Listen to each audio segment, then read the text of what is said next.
एवं यहाँ उपस्थित सभी युवा जिन्होंने अपने मन में कुछ सपने संजोए हैं, जिनको साकार करने का समय है, तो मुझे पूरी उम्मीद है कि आज का जो यह कार्यक्रम है, इस कार्यक्रम में निश्चित रूप से आप लोग कुछ लेके जाएंगे, कुछ पा के जाएंगे। यदि कहीं कोई संशय या दुविधा होगी, उसे दूर करके जाएंगे और जो आपने लक्ष्य बनाया है उसको निश्चित रूप से आप प्राप्त करेंगे।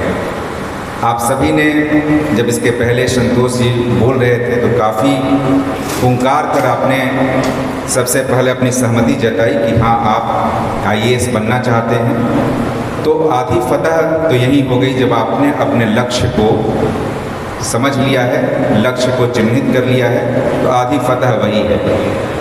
क्योंकि कई बार अधिकांश लोग यह रहते हैं जिनको अपने लक्ष्य को पहचानने में, लक्ष्य को चिन्हित करने में ही काफ़ी विलम्ब हो जाता है। और जब आपने अपने लक्ष्य को आपने समझ लिया तो फिर तो रास्ता खुद ब खुद मिलता जाता है। हमें मंजिल पता है, रास्ता बताने के लिए तमाम लोग यहाँ उपस्थित हैं, इसलिए मंजिल को प्राप्त करने में अब कोई शक बिल्कुल नहीं है। आप लोगों से अपेक्षा यह है कि एक बार जब आपने लक्ष्य सोच लिया तो उस लक्ष्य को प्राप्त करने के लिए संपूर्ण प्रयास करने की आवश्यकता होती है। और यह संपूर्ण प्रयास तभी हो सकता है जब आप में आत्मविश्वास हो। इसलिए सबसे पहली जो आवश्यकता है किसी भी परीक्षा में सफलता पाने के लिए वह है आत्मविश्वास। आप जब तक स्वयं में विश्वास नहीं करेंगे, दूसरे आप पर विश्वास नहीं कर सकेंगे। कई बार चीज़ें होंगी कि नहीं, आप नहीं कर सकते हैं। आपने यदि मैट्रिक की परीक्षा में अच्छा प्रदर्शन नहीं किया है या इंटरमीडिएट की परीक्षा में अच्छा प्रदर्शन नहीं किया है, तो इसका यह मतलब कतई नहीं है कि आप भविष्य में आने वाली परीक्षाओं में बेहतर प्रदर्शन नहीं कर सकते हैं।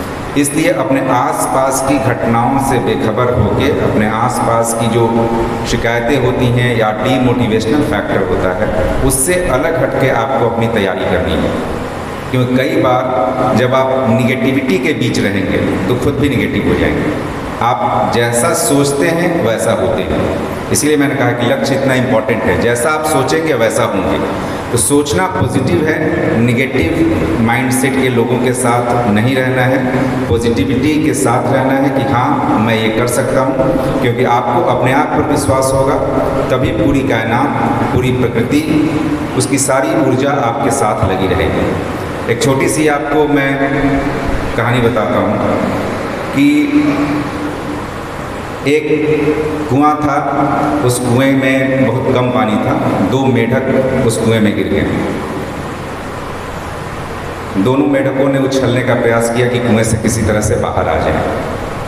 वे मेढक प्रयास करने लगे, उसके साथ और मेढक जो कुएं की मुंडेर पे थे, उन लोगों ने देखा कि ये दोनों मेढक प्रयास कर रहे हैं कुएं से बाहर आने का।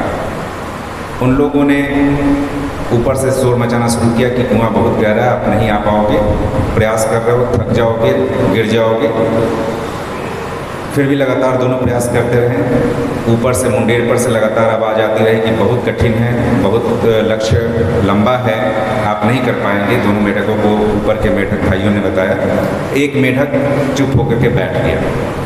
दूसरे मेढक ने अपना प्रयास नहीं छोड़ा और प्रयास करते करते करते करते वो वापस ऊपर आ गया। क्यों आ गया? क्योंकि उसने नेगेटिव बात नहीं सुनी। वो बहरा था, उसे सुनाई ही नहीं किया कि वह नहीं कर सकता था। इसलिए उसने अपना प्रयास जारी रखा और प्रयास जारी करके उसने अपनी पूरी क्षमता, लगन, इच्छा शक्ति का प्रदर्शन किया और वो बाहर आ गया। इसलिए ज़रूरी है कि आप अपनी पूर्ण क्षमताओं को बिना किसी निगेटिव माइंडसेट के इस चीज़ में यूज़ करें। और जैसा मैंने बताया कि लक्ष्य को अपना बेहतर रखें। लक्ष्य यदि आप सुनिश्चित कर लेते हैं तो रास्ता अपने आप मिल जाता है और इसे हमें करना है। दूसरी बात है कि समय प्रबंधन। समय प्रबंधन यदि आप सही तरीके से करेंगे तो कहीं कोई दिक्कत नहीं होगी। इसमें यह कहीं बात नहीं आती है कि हम जब तक 14 घंटा नहीं पढ़ेंगे किसी भी परीक्षा में सफल नहीं हो सकते हैं, ऐसी बात नहीं होती है। बल्कि जो आप पढ़ रहे हैं उसको आप समझ पा रहे हैं कि नहीं। यदि 6 घंटा ही आप पढ़ रहे हैं और उन चीज़ों को आप समझ ले रहे हैं तो इससे बड़ी कोई चीज़ नहीं है। इसलिए आवश्यक है कि आप जितना पढ़ें उससे ज़्यादा उसके बारे में चिंतन करें, मनन करें, उसको समझने का प्रयास करें, न कि सिर्फ हम दिखावे के लिए 12 घंटे 14 घंटे की पढ़ाई करें। इसलिए समय का प्रबंधन बहुत आवश्यक है और आज के डेट में समय को बर्बाद करने वाली चीज़ें समाज में काफ़ी उपलब्ध हैं, उपस्थित हैं। इसलिए हम लोगों को इस चीज़ का ध्यान रखना है कि हम लोग समय का प्रबंधन किस तरीके से करें। यदि हम समय का प्रबंधन बेहतर तरीके से नहीं करेंगे तो फिर दिक्कत होगी। दूसरी बात है कि कभी कभी हो सकता है कि जैसे कि मैंने बताया कि पहले भी यदि कम अंक आए हों या यदि आपको पहले प्रयास में सफलता नहीं मिले तो यह नहीं है कि हम हार कर बैठ जाएं या हम यह मान लें कि हम उस लायक नहीं हैं, क्योंकि असफलता सफलता की पहली सीढ़ी है। यदि आप असफल होते हैं तो उससे सीखते हैं और सफल होने का प्रयास करते हैं। इसलिए कोशिश तो ज़रूर करिए। हार उस समय तक नहीं माननी चाहिए जब तक आपके पास कोई भी चांस बचा हो। इसमें से अधिकांश लोग हैं ऐसे जिन्होंने अपने अंतिम प्रयास में सफलता हासिल की। तो अपने आप को हमेशा यह ध्यान रखें कि हम कोशिश करना नहीं छोड़ेंगे, क्योंकि कई लोगों ने कहा, आपने हरिवंश राय बच्चन की कविता जरूर सुनी होगी कि लहरों से डरकर नौका पार नहीं होती और कोशिश करने वालों की कभी हार नहीं होती। तो जब आप कोशिश करेंगे तो निश्चित रूप से सफल होंगे।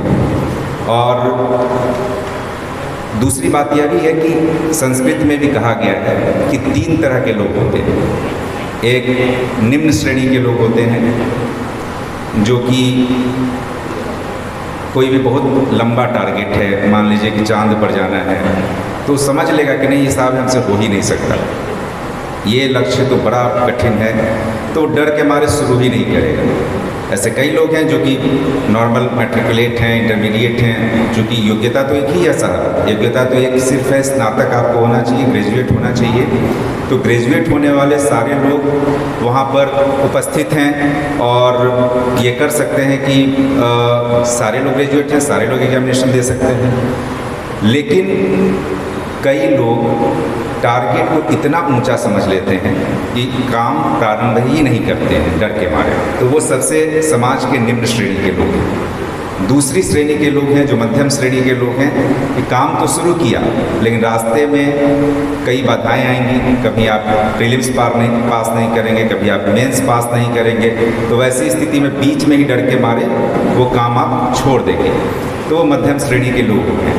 और उत्तम श्रेणी के वो लोग हैं जो कि यदि उन्होंने काम प्रारंभ किया है तो उस काम को जितनी भी बाधाएं हैं उन बाधाओं को दूर करके निश्चित रूप से अपने लक्ष्य को प्राप्त करेंगे। तो आपको उस श्रेणी में आना है, क्योंकि बाधाएं, ऐसा कोई कार्य नहीं जिसमें बाधा नहीं है।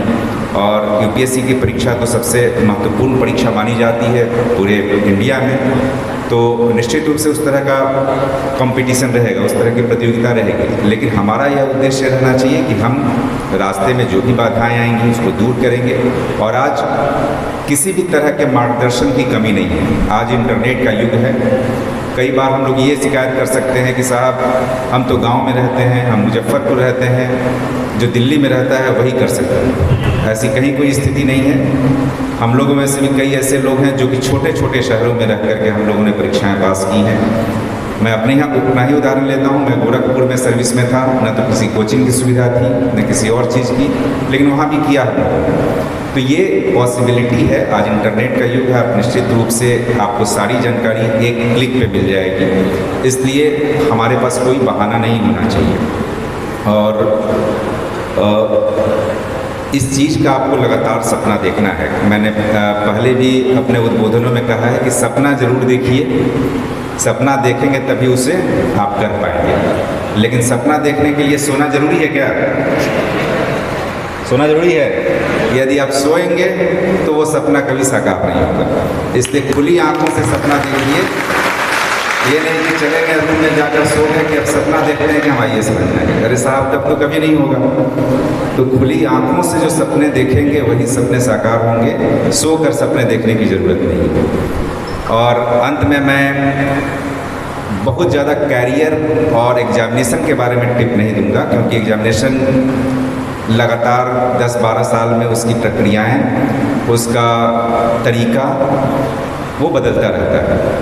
तो हमारे पास, हमारे साथ हमारे युवा ऑफिसर्स हैं, हमारे युवा अधिकारी हैं जो कि 2021 में जिन्होंने परीक्षाएं पास की हैं, 2020 में की हैं, 2018 में की हैं, 17 में की हैं, ये लोग बिल्कुल अपडेट हैं। इन लोगों से मैं अपेक्षा करूंगा कि परीक्षा की टेक्निक्स पे किस तरह से क्वेश्चंस लिखे जाएं, इन सारी चीज़ों पर विशेष रूप से प्रकाश डालेंगे। लेकिन यह तो बड़ा स्पष्ट है कि जो आप पढ़ें उसको आत्मसात करें। समय प्रबंधन बहुत आवश्यक है। और दूसरा, कई बार हम लोग यह समझ लेते हैं कि हम लोगों ने जो पढ़ लिया वो समझ लिया, वो सारी चीज़ें हमें पता है।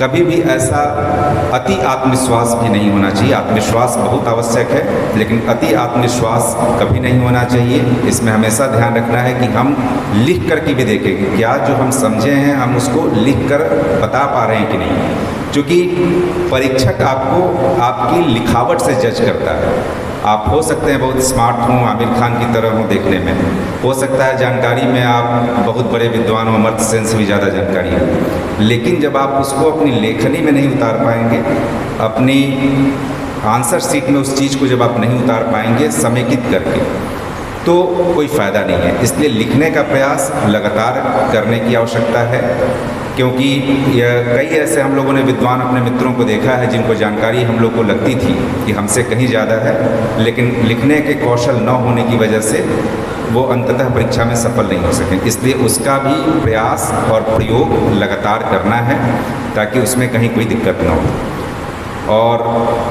अंत में मैं विवेकानंद की जो एक सूक्ति है जो बड़ा हम लोगों को बड़ा आकर्षित भी करती है, उत्तिष्ठत जागृत प्राप्य वरान निबोधत, उठो जागो और तब तक चलते रहो जब तक अपने लक्ष्य को प्राप्त न कर लो। इसके साथ मैं अपनी बात को समाप्त करता हूँ। बहुत बहुत धन्यवाद।